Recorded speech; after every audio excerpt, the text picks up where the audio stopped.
बहुत बहुत शुक्रिया मोहतरमा रौनक आलम का। अब मैं इस कड़ी को आगे बढ़ाते हुए इस शेर के साथ कि चाहने वाले बहुत हैं फिर भी मेरा कोई नहीं, चाहने वाले बहुत फिर भी मेरा कोई नहीं, मैं भी इस मुल्क में उर्दू की तरह रहता हूँ। मैं शेर के साथ नज्म गोई के लिए सदफ कायनात गुजारिश करता हूँ कि वो स्टेज पर आए। मोहतरमा सदफ कायनात।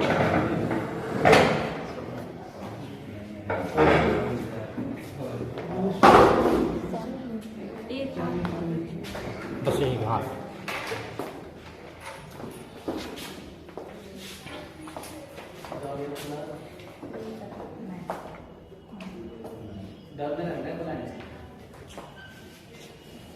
बिस्मिल्लाहिर्रहमानिर्रहीम।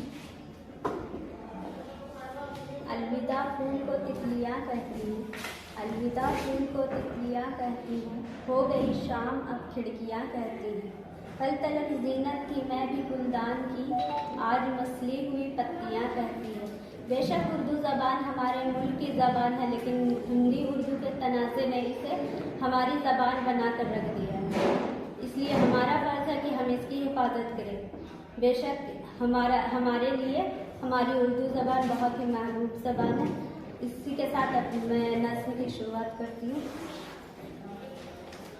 उर्दू है मेरा नाम मैं खुसरो की पहेली, उर्दू है मेरा नाम मैं खुसरो की पहेली, मैं मीर की हमराज हूँ गालिब की सहेली, उर्दू है मेरा नाम मैं खुसरो की पहेली। दक्कन के वली ने मुझे गोदी में खिलाया, सौदा के कसीदों ने मेरा हुस्न बढ़ाया, है मीर की अजमत के मुझे चलना सिखाया, है मीर की अजमत के मुझे चलना सिखाया। मैं दाग के आंगन में खिली बन के चमेली, उर्दू है मेरा नाम मैं खुसरो की पहेली, उर्दू है मेरा नाम मैं खुसरो की पहेली। गालिब ने बुलंदी का सफर मुझको सिखाया, हाली ने मरवत का सबक याद दिलाया, गालिब ने बुलंदी का सफर मुझको सिखाया, हाली ने मरवत का सबक याद दिलाया। इक़बाल ने आईनाए हक मुझको दिखाया, इक़बाल ने आईनाए हक मुझको दिखाया।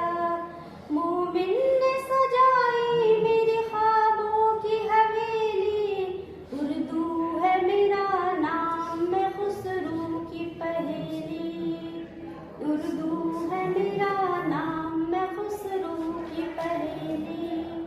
क्यों मुझको बनाते हो तासुब का निशाना, मैंने तो कभी खुद को मुसलमान नहीं माना, क्यों मुझको बनाते हो तासुब का निशाना, मैंने तो कभी खुद को मुसलमान नहीं माना। देखा था कभी मैंने भी खुशियों का ज़माना, अपने ही वतन में हूँ मगर आज अकेली, उर्दू है मेरा नाम मैं खुसरो की पहेली। बहुत शुक्रिया।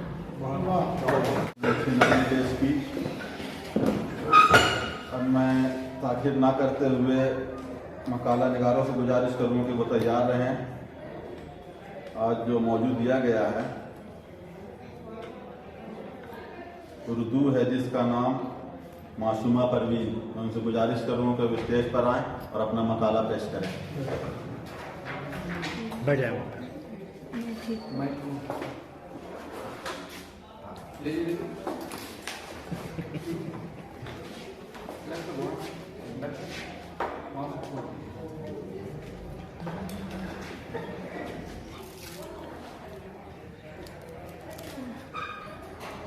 अस्सलाम वालेकुम।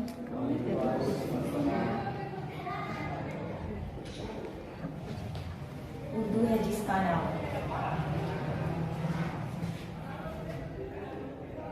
आज के दिन उर्दू के अजीम शायर अल्लामा इकबाल की पैदाइश हुई थी। इस मुनासिबत से हिंदुस्तान इस दिन को कौमी उर्दू डे के नाम से मनाती है। उर्दू हमारी मादरी ज़ुबान है। इस हकीकत से इनकार मुश्किल है कि दस्तूर हिंद के 8वें शेड्यूल के मुताबिक दूसरे ज़ुबानों की तरह ये भी हिंदुस्तान की कौमी और दस्तूरी ज़ुबान है। इसलिए अगर कोई इसे हकीकत करता है तो इसे दस्तूर हिंद का मुकाबला करना चाहिए। झारखंड के अलावा कई दूसरे रियासतों में उर्दू को दूसरी सरकारी ज़ुबान का दर्जा हासिल है।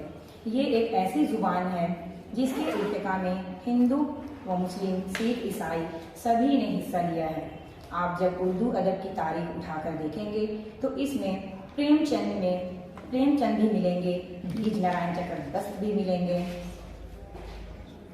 रघुपति सहाय और नरेश कुमार शाह भी मिलेंगे और जॉन गिलक्रिस्ट भी।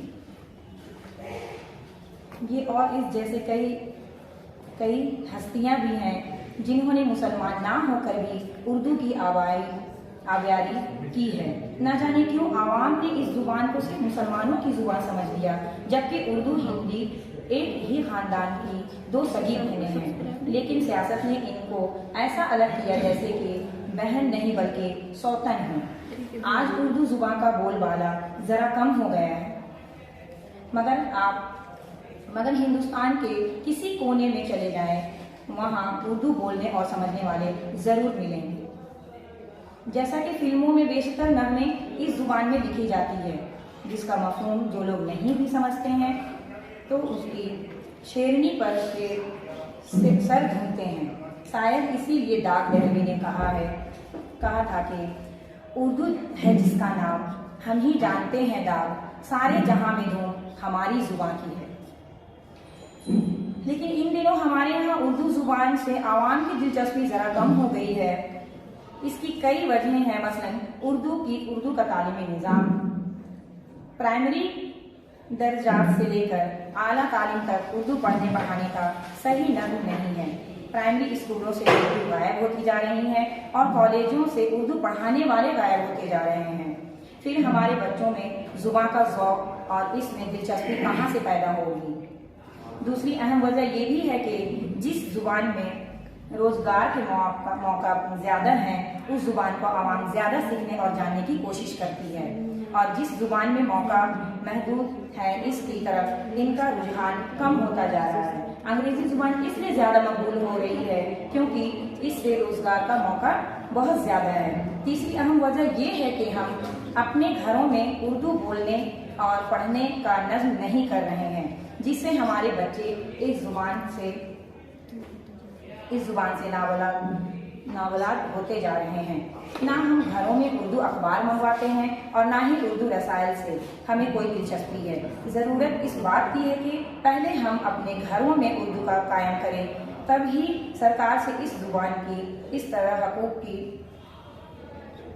हसूलियाबी के लिए लड़ाई लड़ सकते हैं।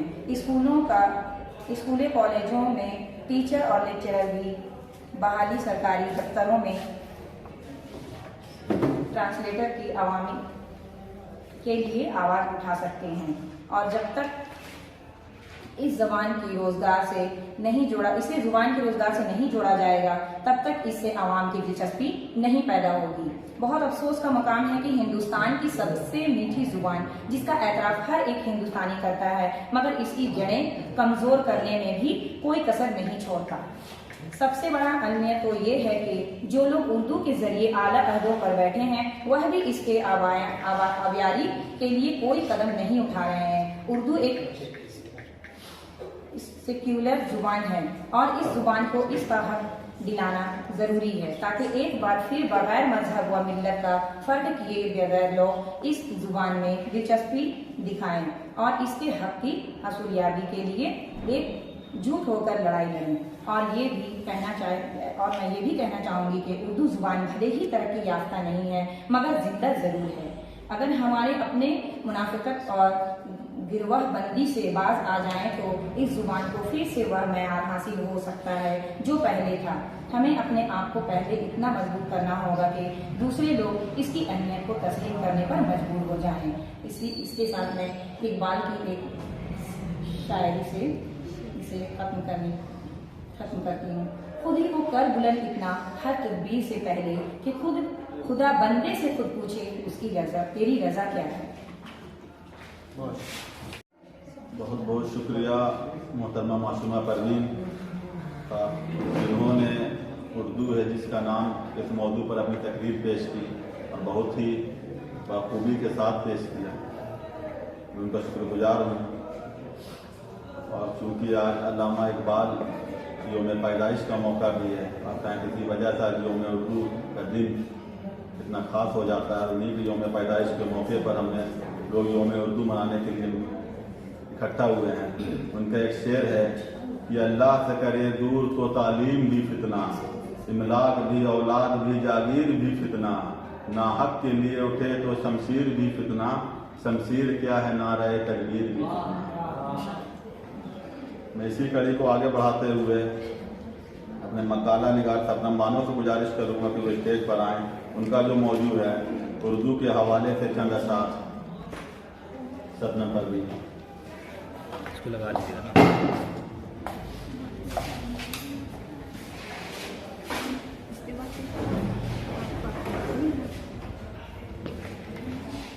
अस्सलाम वालेकुम। बिस्मिल्लाहिर्रहमानिर्रहीम। उर्दू के हवाले से मैं आप लोगों के सामने 2-3 लाइन पेश करने जा रही हूँ शेर व शायरी के साथ। उर्दू है जिसका नाम हम जानते हैं दाद, उर्दू है जिसका नाम हम जानते हैं दाद, सारी जहां में धूम हमारी ज़बान। उर्दू का आगाज 14वीं सदी ईस्वी से हो रहा है। लफ्ज़ उर्दू दरअसल तुर्की ज़बान का लफ्ज़ है। उर्दू के मानी लाल लश्कर छावनी के हैं। उर्दू ज़बान हमारी पहचान, हमारी तहजीब व सफ़ाहत के आईनादार है।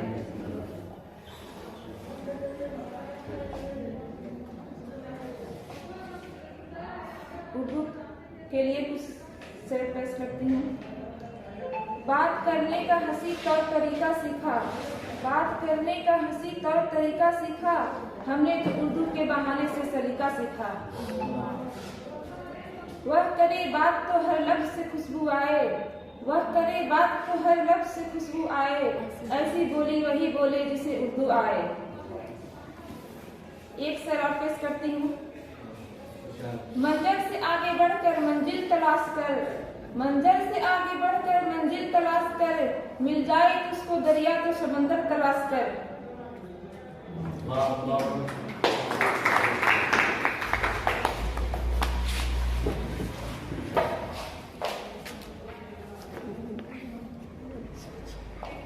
बहुत बहुत शुक्रिया शबनम बानो का।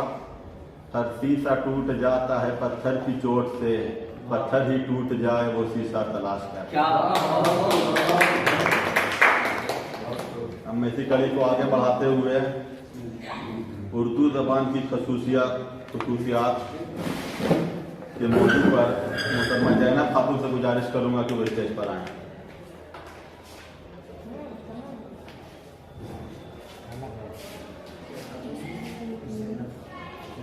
उर्दू ज़ुबान ज़ुबान की खसूसियत और अहमियत। उर्दू के माने लश्कर के है जो मुख्तलिफ ज़ुबानों से मिलकर बनी है।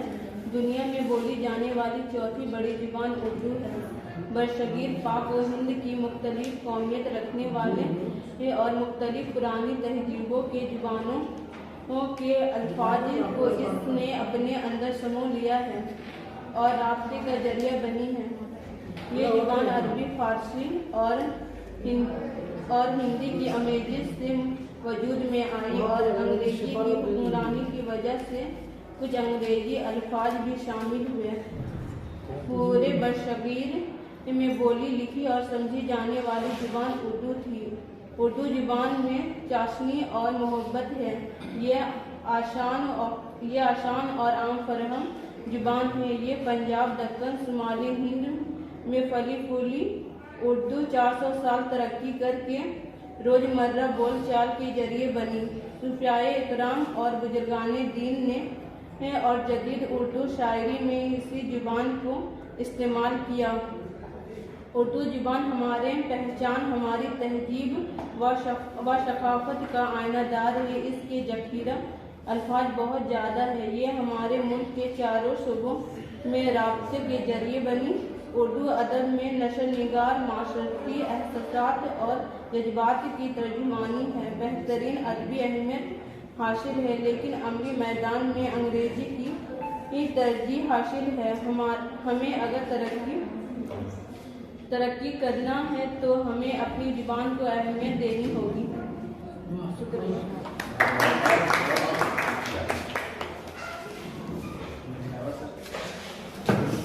बहुत बहुत शुक्रिया ज़ैनब खातून।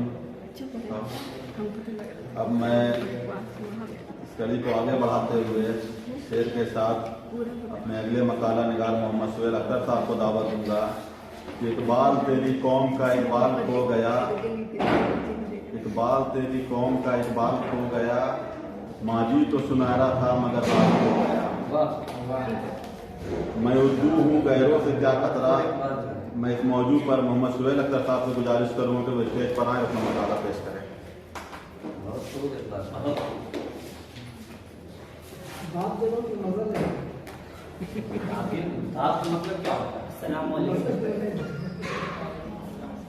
अपनी उर्दू तो मोहब्बत की ज़बान थी प्यारे, अपनी उर्दू तो मोहब्बत की ज़बान थी प्यारे, अब सियासत ने इसे जोड़ दिया मजहब से। मैं उर्दू हूँ और मुझे गैरों से भला क्या खतरा। मैं उर्दू हूँ भला मुझे गैरों से क्या खतरा, जब मेरे अपने ही लोग मेरे दुश्मन बने हैं। उसी मुल्क में मेरे साथ मजहब का हवाला देकर तासुब बढ़ता जा रहा है, जहाँ मैं पैदा हुई, पली बढ़ी और जवान हुई। कभी सियासी जमात से वाबस्ता अफराद ताना देते हैं कि मैं किसी खास मजहब की जागीर हूँ। सियासी अफराद की बातें छोड़ें, सियासी लोगों का काम ही लान तान करना है, मगर मुझे शिकवा तो अपने लोगों से है जो मुझे अपना कहते हैं, मुझसे शगफ रखते हैं। मगर अपने लोगों ने भी मेरी लाज न रखी। शायद मुझे ये लगता है कि मैं कोई ज़बान नहीं बल्कि किसी यूनिवर्सिटी के उस शोबे का हिस्सा हूँ। जब उनका कहीं और दाखिला ना हो पाता है तो मजबूरन लोग याद कर लेते हैं, लेकिन अब तो सितम यह है कि मजबूर होकर भी दाखिले से गुरेज कर रहे हैं। एक वक्त था जब उर्दू ज़बान रोज़गार व माश का अहम ज़रिया हुआ करता था। अखबारात, रसाइल और दीनी किताबें वगैरह पढ़ने वाले करोड़ों की तादाद में हुआ करते थे। उर्दू किताबें लिखने, छापने और बेचने वाले लाखों लोगों के रोज़गार ख़त्म हो चुके हैं। सितम बालाए सितम तो ये है कि लोग दीनी किताबें भी अब दूसरे ज़बान में तलाश करने लगे हैं। ज़रा सोचें, जब हम और आप जैसे लोग उर्दू अखबारात और रसाइल और उर्दू चैनल में दिलचस्पी ना लेंगे तो ना ये उर्दू के अखबारात शाये होंगे और ना ही इनके चैनल का कोई वजूद होगा। जब ये तमाम ज़राए और वसाइल नापैद हो जाएंगे तो उर्दू के तलबा को रोज़गार कैसे मिलेगा।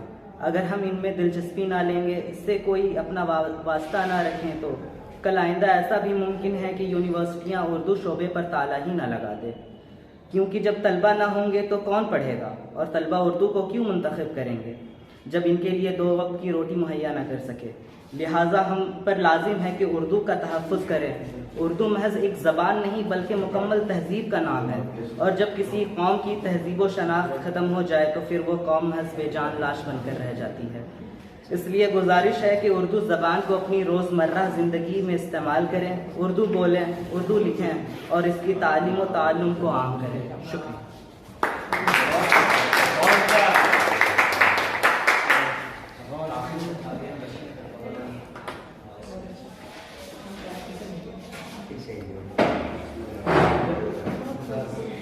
बहुत खूब, जिन्होंने इस हकीकत से हम लोगों को रूबरू कराया और ये सोचने पे मजबूर किया कि उर्दू आज किस अलमिया के दौर से गुजर रही है।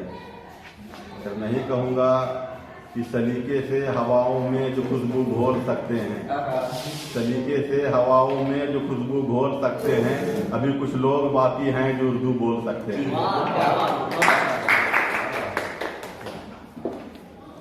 उस नौजवान के लिए मैं यही कहूँगा कि तू शाहीन है परवाज है काम तेरा, तू शाहीन है परवाज है काम तेरा, तेरे सामने आसमां और भी है। मसाला निगार का मसाला हम लोगों के बीच आ चुका है।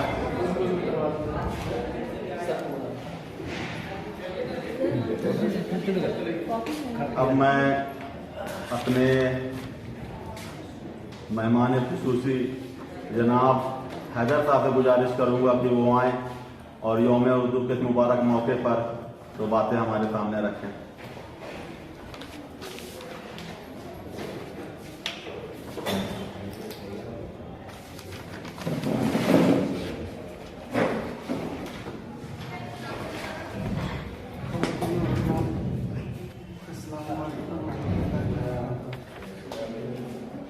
काबिल मुबारकबाद है वाले और जनाब अली मिश्रा साहब, जिन्होंने एक छोटे पैमाने पर बहुत ज़्यादा शोर शराबा नहीं, वो हंगामा नहीं, शोरगुल नहीं, एक मुख्तसर अंदाज में आलमी यौम उर्दू के मौके पर एक प्रोग्राम रखा जो कि शहर रांची अदब और सकाफत की जगह है। इसकी इन्होंने लाज रखी। आज तो होना ये था कि हर जगह पे सेमिनार होता, हर जगह पे अल्लामा इकबाल के तराने गाए जाते, हर जगह पे उर्दू के हवाले से हमारे स्कूल में, कॉलेज में, मदरसों में हर जगह पे उर्दू के हवाले से प्रोग्राम होना चाहिए। लेकिन ऐसा देखने को नहीं मिला और न देखने को मिलता है। लेकिन ये प्रोग्राम को गालिब नशर साहब ने रखा और ये शहर वालों को बतला दिया और दिखा दिया कि प्रोग्राम बड़ा ही करने से नहीं होता है, बल्कि छोटे पैमाने पर प्रोग्राम होना चाहिए ताकि इस तरह से पैगामात हमारे दूसरे तक पहुँचे। रही बात अभी जहाँ बच्चियों ने जिस अंदाज से अपने अपने मकाला या नज़्म की सूरत में चाहे जिस अंदाज में इन्होंने पेश किया, बहुत मुबारकबाद हैं आप लोग जो अपने मकाले को पेश किया। अपना जो नज़रिया और जो अंदाज है, लिखने का जो तरीक़ा है, बोलने का तरीक़ा है, सबसे पहले तो हम अल्फाज की दुरुस्ती पर गौर करेंगे। ज़रूरी नहीं है कि हम किसी प्रोग्राम में जाएं और बहुत फसी उर्दू बोल करके आ जाएं, ये कोई ज़रूरी नहीं है। हम जितना जानते हैं उतने ही उर्दू बोलेंगे, लेकिन बोलेंगे। हिंदी वाले हमारे उर्दू बोल करके वो अपना नाम चमका के चले जाते हैं, और हम उर्दू वाले हैं उसमें ज़बरदस्ती का इंग्लिश घुसेड़ करके अपना इम्प्रेशन जमाना चाहते हैं। कोई ज़रूरी नहीं है कि हम इंग्लिश बोलें और कोई ज़रूरी नहीं है कि हम हिंदी का इस्तेमाल करें। हम उर्दू ही बोलें, मुख्तसर बोलें, लेकिन अपनी जो ज़बान है उसी ज़बान को हम इस्तेमाल करें। हम अपनी ज़बान पर ही गौर करेंगे, हम दूसरे की ज़बान नहीं बोलेंगे। हम अपनी ज़बान बोलेंगे, जिस जगह पर रहेंगे हम वहाँ अपनी ज़बान बोलेंगे। ज़बरदस्ती इंग्लिश को घुसेड़ेंगे नहीं, ज़बरदस्ती इंग्लिश को हम वहाँ लाएंगे नहीं, हम उर्दू ही बोलेंगे।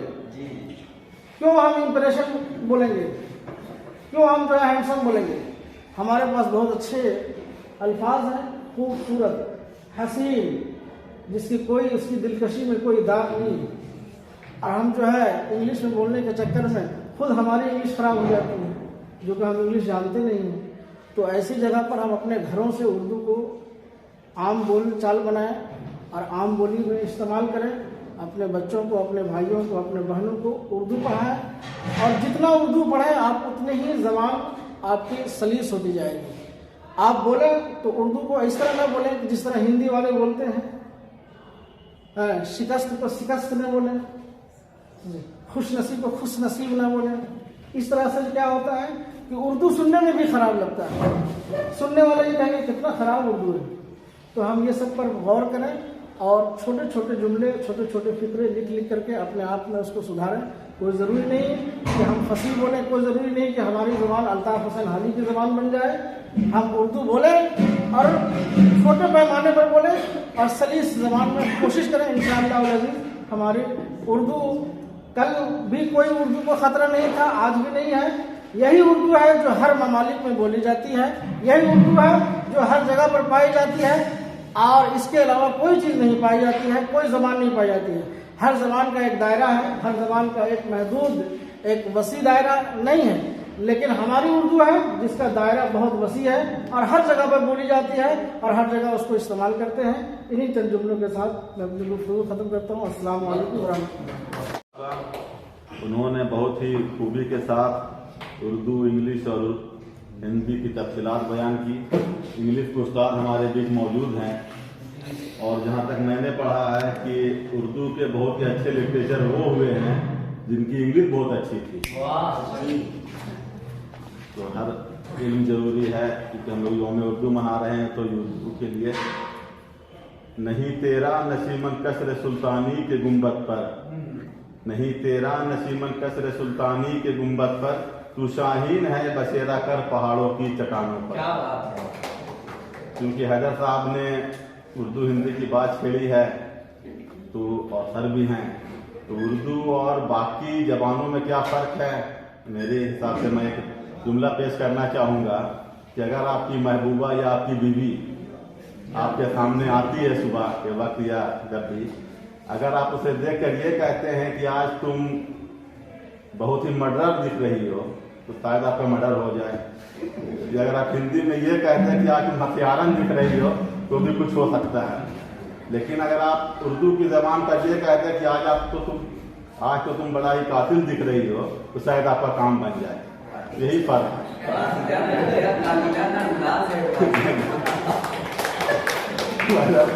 इंग्लिश और उर्दू में झगड़ा नहीं होगा, क्योंकि यहाँ पर ये पे आ जाएंगे। मैं अपने मेहमान जनाब अब्दुल कादिर साहब से गुजारिश करूँगा कि वो स्टेज पर आएँ और जश्न यूं में उर्दू के मौके पर 2 अल्फाज पेश करें।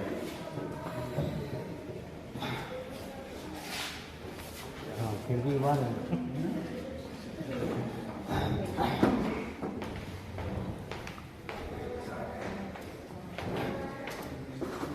बिस्मिल्लाहिर्रहमानिर्रहीम। हाज़िरीन किराम और अजीज़ तलबा, बहुत ही मुबारकबाद के मुस्तहिक़ हैं वो लोग जिन्होंने इस तरीके की मजलिस का इनेकाद किया, और बहुत ही मुबारकबाद के मुस्तहिक़ हैं अंजुमन फ़रोग़ उर्दू के वो मेंबरान जिन्होंने बहुत ही कलील मुद्दत के बावजूद एक अहम मौजू पर एक अहम नशिस्त का इनेकाद। ये नशिस्त यकीनन आज यौम उर्दू की मुनासिबत से है। मुख्तसर 2-3 बातें, क्योंकि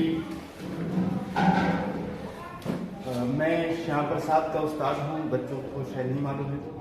कल वहाँ पर एक इंटरनेशनल सेमिनार है, उसमें ज़रा ज़्यादा मसरूफ़ है। आप तमाम को दावत दी है, आप तमाम तशरीफ़ लाएँ वहाँ पर। 2-3 बातें ये कि पहली बात तो ये कि आज 9 नवंबर है, यौम उर्दू हम लोग मनाते हैं। लेकिन यौम उर्दू की मुनासबत से ये बात जानना ज़रूरी है कि ये मसला एक मुतनाज़ है। यौम उर्दू 9 नवंबर को मनाया जाए या ये कोई और दूसरा दिन? ये मसला 2007 में उठा था और उसके बाद से एक दिन मुतय्यन करने की बात होती रही।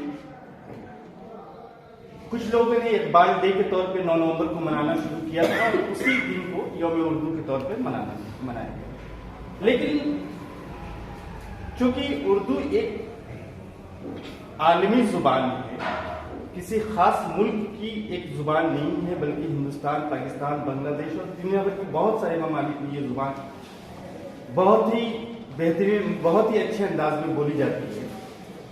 तो इकबाल हिंदुस्तान के लिए तो सियासी नजरिए से इकबाल एक बड़े शायर तो जरूर है, लेकिन सियासी नजरिए से एक मुतनाज़ा शख्सियत है, क्योंकि इकबाल ने पाकिस्तान के का जो फलसफा है या पाकिस्तान का जो नजरिया है उसका बहुत ज्यादा सपोर्ट किया। सपोर्ट करने के साथ साथ जो है उन्होंने ठीक है आफ्टर डिस्ट्रीब्यूशन जो है तकसीम के बाद वो खुद जो है पाकिस्तान जाना पसंद की। इसलिए हिंदुस्तान के लिए ये शख्सियत एक मुतनाज़ा शख्सियत। कुछ लोग 11 नवंबर जो परसों है, मौलाना अब्दुल कलाम आज़ाद की जो यौम पैदाइश है, उसको यौम उर्दू के तौर पे मनाना ज़्यादा पसंद करते हैं। अलबत्ता जो दुनिया भर में मनाई यौम उर्दू के तौर पे जो है, चाहे पाकिस्तान में हो या दूसरी जगहों में भी जो है, आज 9 नवंबर के तौर पे ही 9 नवंबर को ही उर्दू दिवस या यौम उर्दू के तौर पे मनाया जाता है। भारत ये एक अहम मसला है। दूसरी बात कि यहाँ पर बहुत सारे तलबा ने अपनी सलाहियत का इजहार किया। वाकई वो तलबा जो है बहुत ही मुबारकबाद के मुस्तहिक है, जो इस उम्र में अगर स्टेज पर आकर चंद अल्फाज कहने की हिम्मत रखते हैं तो यकीनन वो आगे चलकर बहुत कुछ करने की सलाहियत रखते हैं। हाँ, जुबान में लुकनत, लड़खड़ाहट, ये तमाम चीज़ें जो है वो धीरे धीरे करके जाती है, एक बार में नहीं चलती। सोहेल का मकाला बहुत खूबसूरत था, ठीक है। मुझे तो वो लगा कि उर्दू खुद अपनी जुबान जो है अपनी दर्द बयान कर रही है, उसमें ज़रा सी इस्लाह की ज़रूरत है। मतलब मैं मकाले की कमी नहीं बतला रहा हूँ, उसमें ज़रा सी इस्लाह की ये ज़रूरत है कि आखिर में आप अपनी जुबान को शामिल कर देते हैं, लेकिन अगर वो उर्दू ही की जुबान है, उर्दू अगर अपनी दर्द बयान करती है तो उर्दू का दर्द जो है बहुत ही बेहतरीन दर्द है। आप बहुत ही मतलब अच्छा लगा आपका मकाला। चंद अशार भी दरमियान में आए। अशार जो यकीनन आप BA MA के तालिब इल्म हैं या तलबा हैं, जो अशार आए हैं उन अशार पे जो है अशार को पढ़ने का एक खास तरीका होता है। उर्दू है जिसका नाम हम ही जानते हैं दाग, इसकी अक्सर लोगों ने गलतियाँ की। उर्दू है जिसका नाम हम ही जानते हैं दाग, सारे जहां में धूम हमारे जुबा की है ना। उसी तरीके से एक और सलीका है, हवाओं में जो खुशबू घोल सकते हैं, अभी कुछ लोग बाकी हैं जो उर्दू बोल सकते हैं, है ना। उसी तरीके से बात करने का हंसी तौर तरीका सीखा हमने, उर्दू के बहाने से सलीका सीखा। ये मनीष शुक्ला का शेर है कि बात करने का हंसी तौर तरीका सीखा हमने, उर्दू के बहाने से सलीका सीखा। और वो बात करे, वो करे बात तो हर लफ्ज से खुशबू आए, ऐसी बोली वही बोले जिसे उर्दू आए, है ना। जो दिल बांधे वो जादू जानता है, मेरा महबूब उर्दू जानता है। बहरहाल इस तरीके के अशार बहुत सारे मौजूद हैं उर्दू की मुनासबत से। आप लोग देखता की साइट वगैरह पर भी देख सकते हैं और वहाँ से भी नोट कर सकते हैं। और यौम उर्दू की मुनासबत से आज की ये मजलिस बहुत ही कामयाब है। मैं गालिब मिस्टर और तमाम अंजुमन फ़रोग़ उर्दू के तमाम मेंबरान को मुबारकबाद देता हूँ। बहुत शुक्रिया। बहुत शुक्रिया अब्दुल बासित साहब का, जिन्होंने ना सिर्फ तकरीर पेश की बल्कि मकाला निगारों ने ये तारीफ की थी और कहाँ पर कमी रह गई उसे भी बाखूबी तरीके से बताया। उर्दू की अहमियत समझ में तब आती है जब उर्दू इस तरह इन्होंने कहा, हमारा मकाला निगार ने कहा कि मुसलमानों की ज़ुबान नहीं थी, मगर आज जिस तरह से इस मुल्क में उर्दू को मुसलमानों की ज़बान बता दी गई, अब हमारी ये जिम्मेवारी है कि हम ये मान लें कि उर्दू हमारी ज़बान है और उर्दू की तहफ़्फ़ुज़ की जिम्मेवारी सिर्फ़ और सिर्फ हमारी है। अब कोई इसे बचाने नहीं आएगा। मगर उर्दू बोलने वाले सिर्फ मुसलमान ही नहीं थे। एक बार मैं पार्लियामेंट सेशन देख रहा था, सुषमा स्वराज विपक्ष की लीडर थी और वो एक शेर कहती है प्रधानमंत्री मनमोहन सिंह को देखते हुए, उनसे रूबरू हो रही हैं कि तू इधर उधर की ना बात कर, बता के काफिला क्यों लुटा। तू इधर उधर की ना बात कर, बता के काफिला क्यों लुटा। मुझे रह जनों से गिला नहीं, तेरी रहबरी का सवाल है। प्रधानमंत्री खड़े होते हैं और वो भी एक शेर कहते हैं कि माना कि तेरे दीद के काबिल नहीं हूं मैं, माना कि तेरे दीद के काबिल नहीं हूं मैं, तू मेरा शौक तो देख, मेरा इंतजार तो कर। एक शेर में जो है ना पूरी बातें कह दी और पूरा पार्लियामेंट मुस्कुरा उठा। ये जबान की ताकत है। कोई भी अच्छा स्पीकर बिना उर्दू अल्फाज का इस्तेमाल किए हुए स्पीकर नहीं बन सकता। आज भी जब कोई आशिक का दिल टूटता है तो वही गाने, वही नगमे याद करता है कि टूटे हुए लम्हों की कसक साथ लिए जा। मैं इसी कड़ी को आगे बढ़ाते हुए हमारे इंग्लिश के टीचर और बहुत ही नायाब शख्सियत जनाब नकीबी साहब से गुजारिश करूंगा कि वो स्टेज पर आए और 2 अल्फाज कहें। जरूरत है सर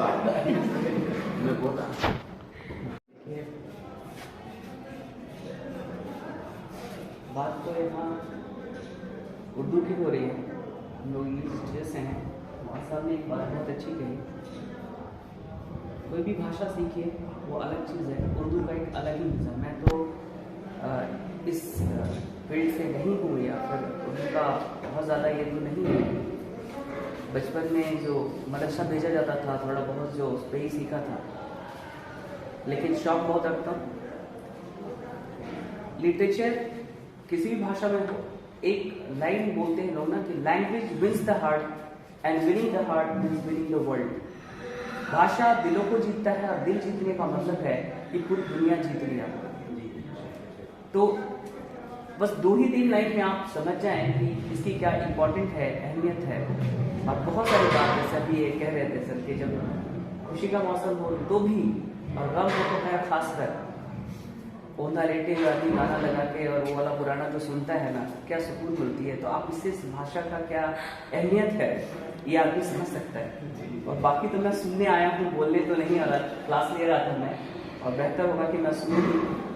सर हैं और बाकी लोग हैं, लिटरेचर के माध्यम से क्या बोले जाए, ये एक ऐसी चीज़ है कि ऐसा आप कह सकते हैं विपिन है ना, एक आम हथियार लोगों को घायल कर सकता है, मौत दे सकता है, लेकिन ये दिल और दिमाग को ना झकझोर देने वाली चीज़ होती है और एक मरे हुए इंसान को जिंदा कर देता है अंदर से।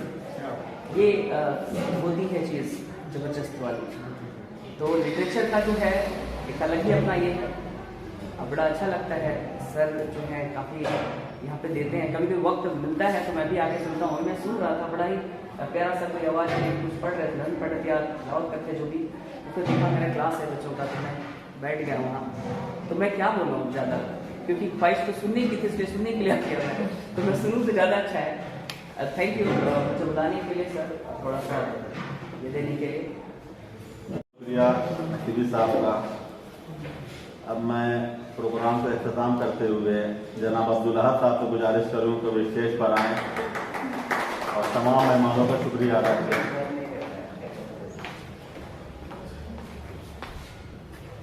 अस्सलाम वालेकुम।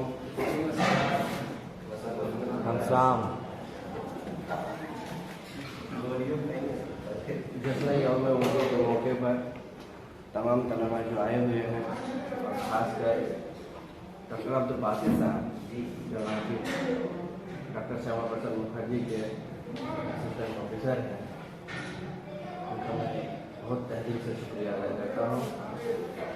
और डॉक्टर हैदर साहब इस मौके पर पहुँचे हुए हैं, इंग्लिश के टीचर हमारे बहुत करीबी साथ भी हैं, डॉक्टर नकीबी सर, इन सब का मैं बहुत तहदिल से शुक्रिया अदा करता हूँ। और ख़ासकर तालिब नस्तर सर जो हमारे मुरब्बी भी हैं और दोस्त भी हैं और बड़े भाई भी हैं, इन सब का मैं बहुत तहे दिल से शुक्रिया अदा करता हूँ।